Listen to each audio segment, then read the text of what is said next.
Hey, what's up, Ozzers? Let's take a look at another game by Alekhine. Alright, so in this game he has the white pieces, and he's playing against the great Aaron Nimzovitsch. You probably know Nimzovitsch from his book My System, or maybe the Nimzo Indian. There's actually a few different things in chess that bear his name, but here the great Alekhine manages to beat the great theoretician, Aaron Nimzovitsch.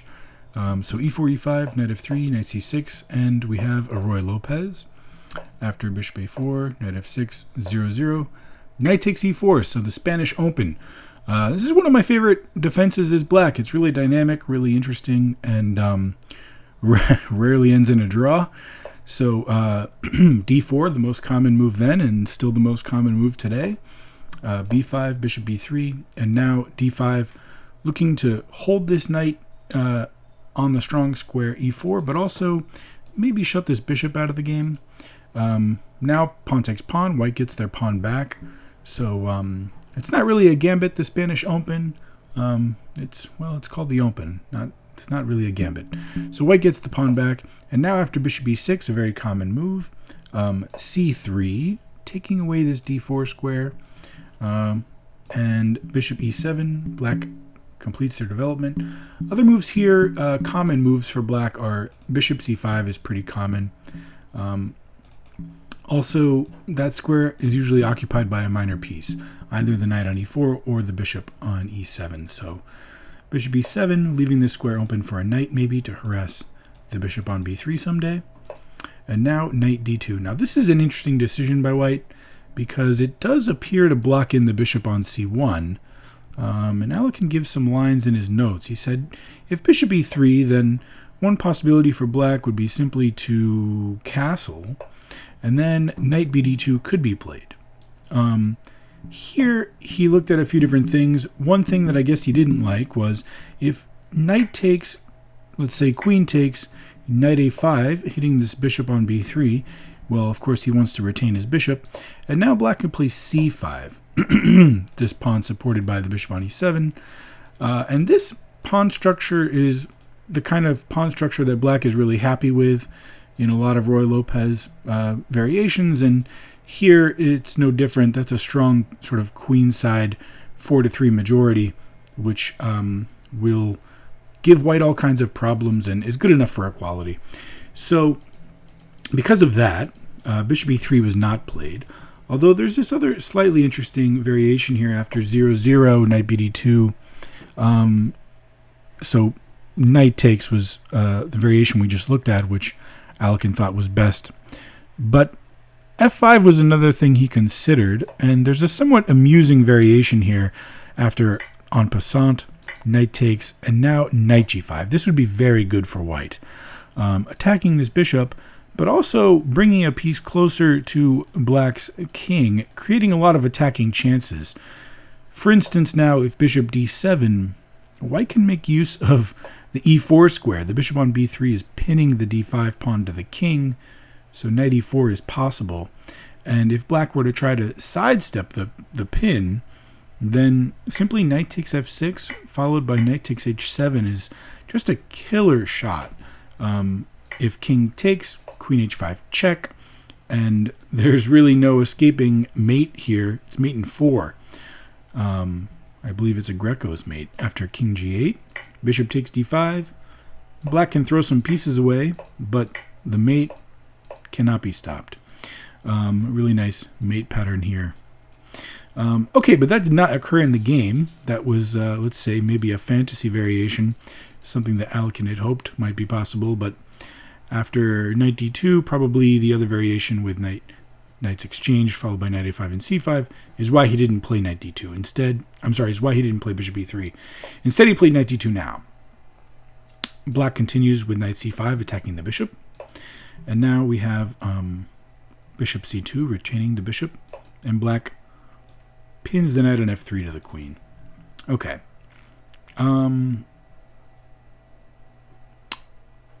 Here, white plays rook e1, protecting the e5 pawn, and black simply castles. After knight b3, this knight returns to the e4 square. It's kind of an important idea in this game. This knight uses this square multiple times. It's already been here once. The bishop is blunted by the knight's presence on e4. And it also is an attacking piece, of course, putting pressure around white's king. But it's performing the dual duty of attacking and defending. And its defensive role is just as important as its attacking one. So white completes their development. Bishop f4 by Alekhine. And now f5. Captures en passant. Knight takes. And queen d3. And we see both bishops, these raking bishops, pointed at black's kingside, a favorite of the world champion. And the knight returns to e4 to once again blunt the diagonal so that the pressure of those bishops on black's king is somewhat blocked. But this does fall for a little tactic. See if you can guess what Alekhine played here as white.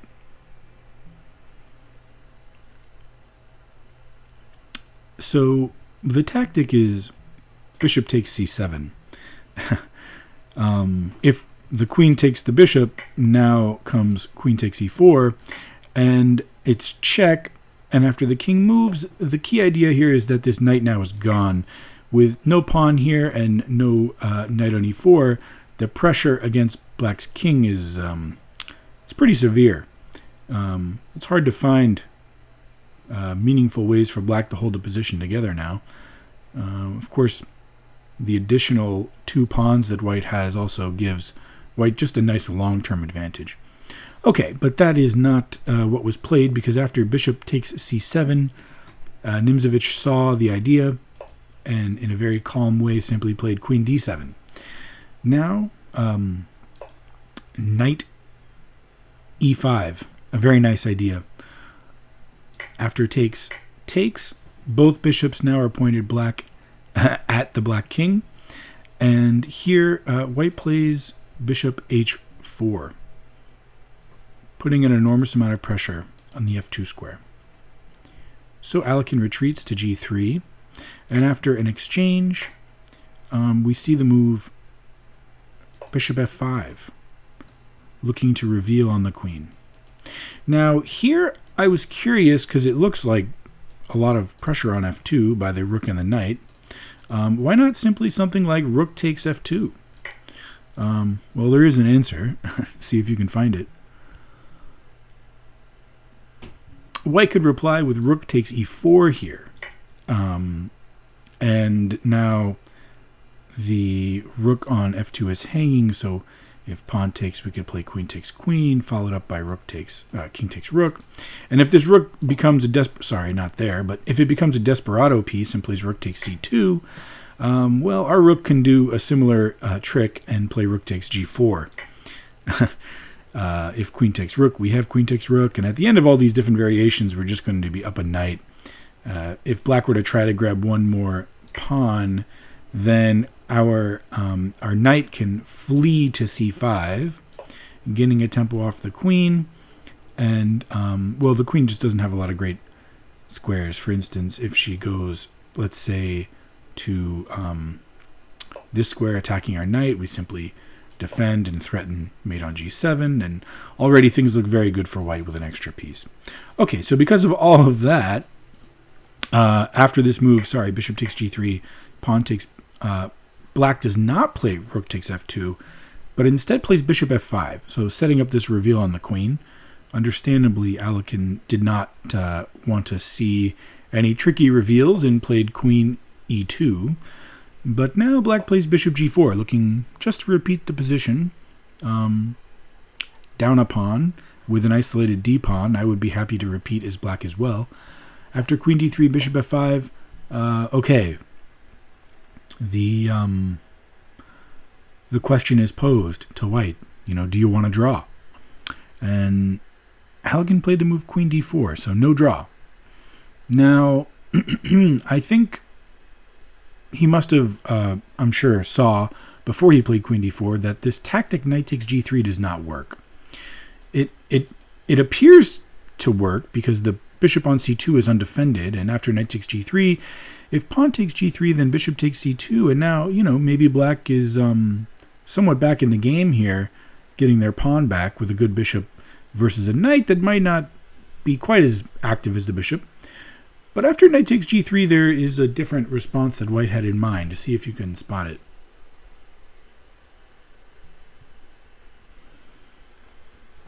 So this knight can flee to c5, gaining a tempo off from the queen.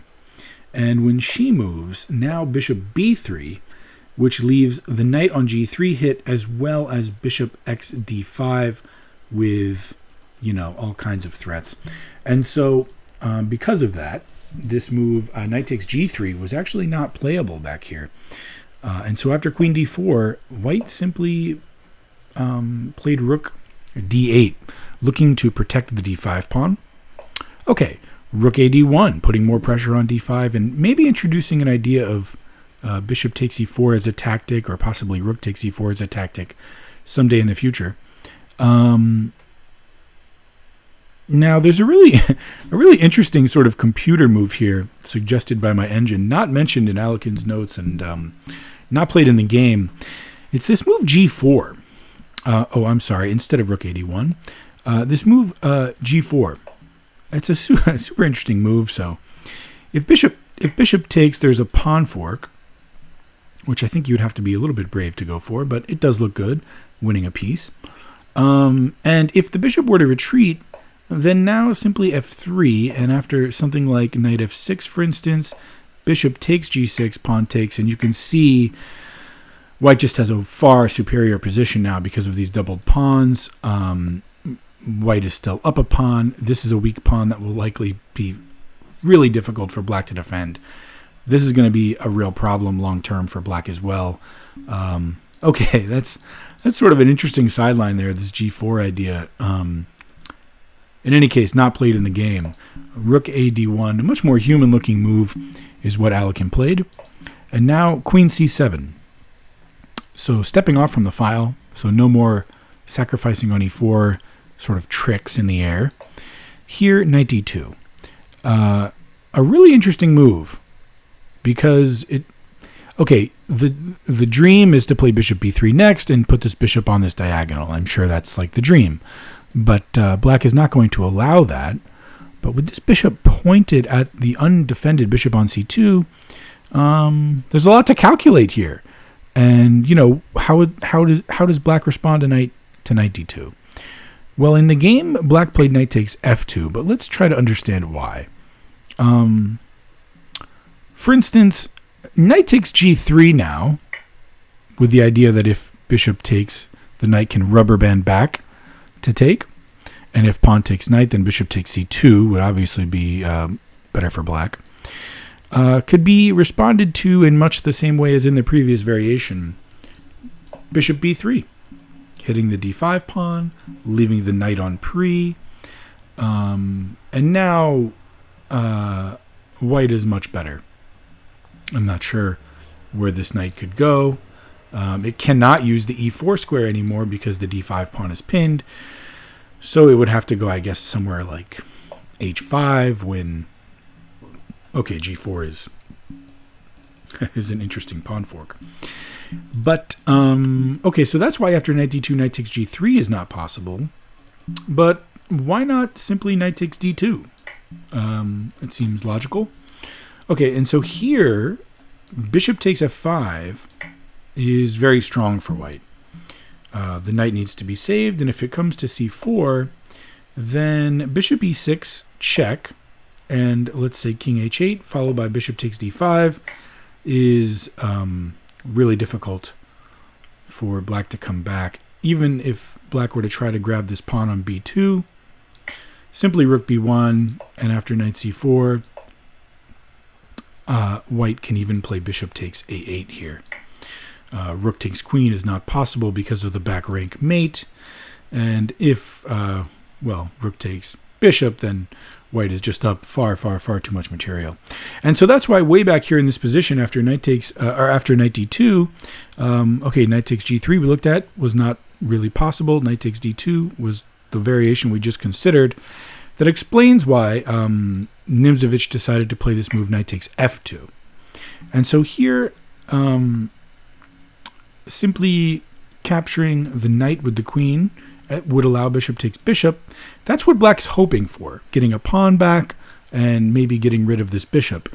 Instead, there's a much stronger move here for white.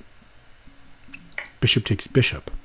And now if knight takes rook, simply rook takes knight, and white has two minor pieces for the rook, so maintaining a significant material advantage. After queen takes g3, bishop e6 check, followed by bishop takes d5, similar to the previous variation that we looked at. Now rook ac8, and white plays knight e4. Attacking the queen, pushing her to h4, and Alekhine begins to mobilize his majority, b3. So one plan here is to simply advance this pawn down the chessboard and, well, promote. Now, after rook c6, Alekhine played queen f2, seeking queen exchanges. But in his notes, he said there was a more direct win here, which is simply bishop takes rook.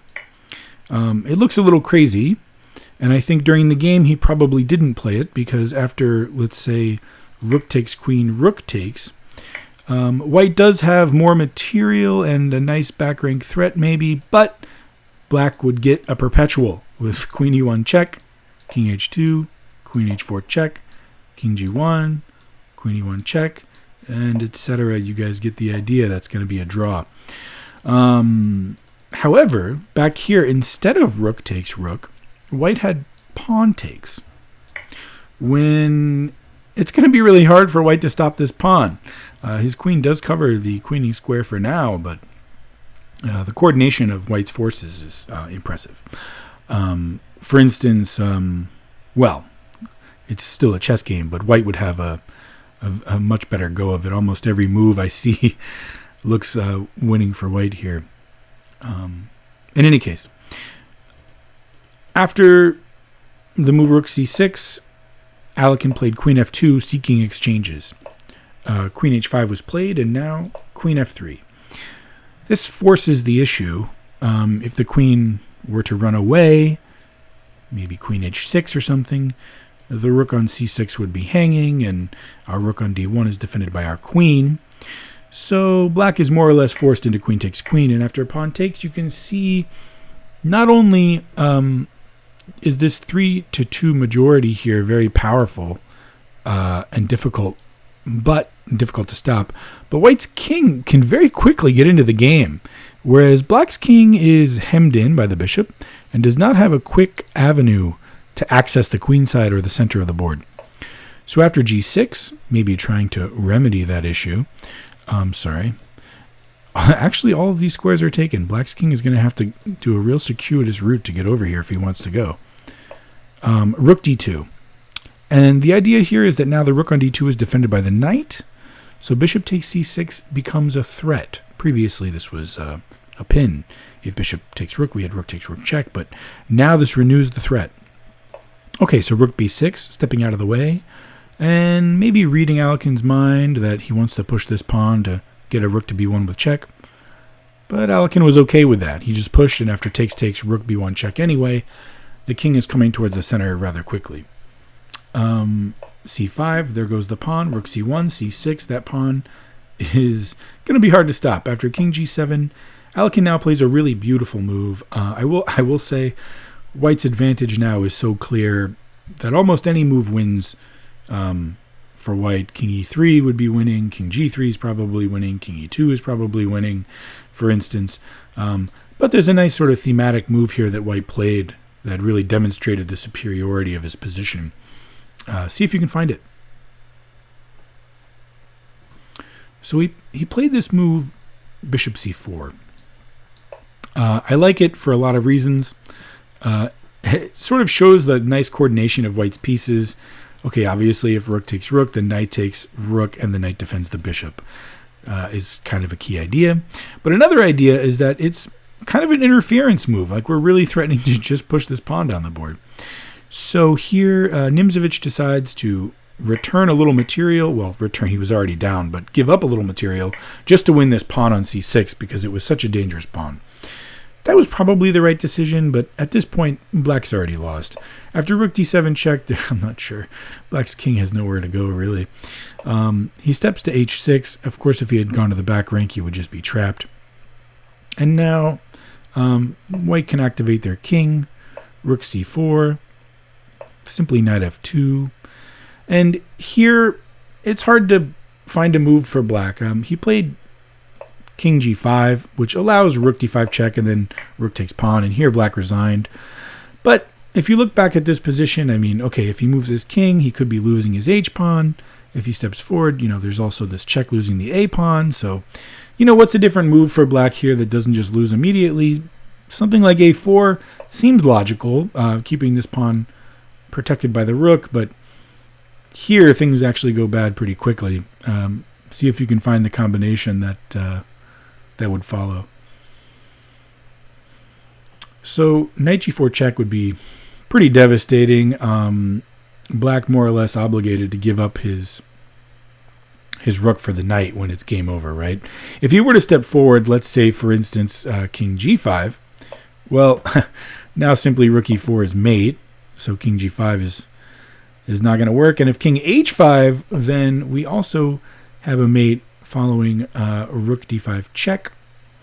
And if he blocks only move, the rook simply steps back to d6 when there's no stopping this very nice mate on h6. All right, so interesting game. This is not how it ended, by the way, because after this position, it was a resignation after rook takes a5. I hope you guys enjoyed this game as much as I did.